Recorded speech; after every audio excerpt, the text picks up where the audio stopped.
ಎಲ್ರಿಗೂ ನಮಸ್ಕಾರ. ನಿಜವಾಗ್ಲೂ ನಮ್ಮ ಕನ್ನಡಿಗರಿಗೆ, ನಮ್ಮ ಕನ್ನಡ ಜನತೆಗೆ ಯಾವ ಥರ ನಾನು ಕೃತಜ್ಞತೆ ಹೇಳಬೇಕು ಅಂತಲೇ ಗೊತ್ತಾಯ್ತಿಲ್ಲ. ನಿಜವಾಗ್ಲೂ ನಾನು ಬಿಗ್ ಬಾಸ್ ಮನೆ ಒಳಗಡೆ ಇದ್ದಾಗ ಹೊರಗಡೆ ನನಗೆ ಈ ಥರ ಸಪೋರ್ಟ್ ಸಿಗ್ತೈತೆ, ಈ ಥರ ನನ್ನ ಎಲ್ಲ ಪ್ರೀತಿಸ್ತವ್ರೆ, ಆ ಪ್ರೀತಿ ಪ್ರೋತ್ಸಾಹ ಕೊಡ್ತವ್ರೆ ಅಂತ ಕನ್ಸು ಮನ್ಸರು ಅನ್ಕೊಂಡಿರಲಿಲ್ಲ. ಸಖತ್ ಖುಷಿ ಆಯಿತು ಆಚೆಗೆ ಬಂದಾಗ. ಇನ್ನೂ ನನಗೆ ನಾನೇ ನಂಬೋಕಾಯ್ತಿಲ್ಲ. ಆಮೇಲೆ ನನಗೆ ಸಖತ್ ಖುಷಿ ಆಗೋದೇನೆಂದರೆ, ನಮ್ಮ ಯೋಧರಾಗಿರ್ಬೋದು ಅವರು ವಿಡಿಯೋ ಮಾಡಾಕ್ತಾರೆ. ಆಮೇಲೆ ನಮ್ಮ ಕನ್ನಡ ಜನತೆ ಅಲ್ಲದೆ ಬೇರೆ ರಾಜ್ಯದವರು, ಆಂಧ್ರ, ತಮಿಳುನಾಡು, ಬೇರೆ ದೇಶದಲ್ಲಿರೋರು, ಆಮೇಲೆ ನಮ್ಮ ರೈತರು ಈ ಸಂಕ್ರಾಂತಿ ಹಬ್ಬದಲ್ಲೆಲ್ಲ ಕಿಚ್ಚೊಡಿಬೇಕಾದ್ರೆ ಹಸುಗಳ ಮೇಲೆಲ್ಲ ಚಿತ್ರ ಬಿಡಿಸ್ಕೊಂಡು ಫೋಟೋ ಹಾಕೊಂಡೆಲ್ಲ ಸಪೋರ್ಟ್ ಮಾಡಿದ್ರು.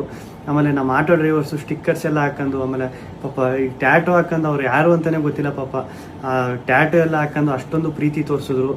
ಒಬ್ರು ಇಬ್ರು ಅಂತ ಹೇಳೋಕ್ಕಾಗೋದಿಲ್ಲ, ಚಿಕ್ಕ ಮಕ್ಕಳಿಂದ ಹಿಡಿದು ದೊಡ್ಡವ್ರವರೆಗೂ ಅಷ್ಟೊಂದು ಪ್ರೀತಿ ಪ್ರೋತ್ಸಾಹ ಕೊಟ್ಟು ಈಗಲೂ ಕೊಡ್ತಾ ಇದ್ದೀರಿ. ನಿಜವಾಗ್ಲೂ ನಾನು ಬದುಕಿರೋವರೆಗೂ ಇನ್ನೊಂದು ಸಖತ್ತು ಆಶ್ಚರ್ಯ ಆಗಿದ್ದು, ಖುಷಿಯಾಗಿದ್ದು. ನಮ್ಮ ಮೀಡಿಯಾ, ನಮ್ಮ ನ್ಯೂಸ್ ಚಾನೆಲ್ಗಳು ಅಷ್ಟೊಂದು ಸಪೋರ್ಟ್ ಮಾಡಿದ್ರು ನಂದು. ಆಮೇಲೆ ನಮ್ಮ ಸೋಷಿಯಲ್ ಮೀಡಿಯಾದಲ್ಲಿ ನಾನು ನಿಜವಾಗ್ಲೂ ಒಂದೇ ಒಂದು ನನ್ನ ಬಗ್ಗೆ ಒಂದು ನೆಗೆಟಿವ್ ವಿಡಿಯೋ ಆಗಲಿ, ಒಂದು ಟ್ರೋಲ್ ವಿಡಿಯೋ ಆಗಲಿ ಸತ್ಯವಾಗ್ಲೂ ನೋಡಿಲ್ಲ. ನಿಮ್ಮ ಪ್ರೀತಿ ಪ್ರೋತ್ಸಾಹ ಎಲ್ಲ ಹಿಂಗೆ ಇರಲಿ ಕೊನೆವರೆಗೂ. ಹಿಂಗೆ ಐತೆ. ನಾನು ಈ ಪ್ರೀತಿ ಪ್ರೋತ್ಸಾಹನ ಕೊನೆವರೆಗೂ ಉಳಿಸ್ಕೊತೀನಿ. ಧನ್ಯವಾದಗಳು.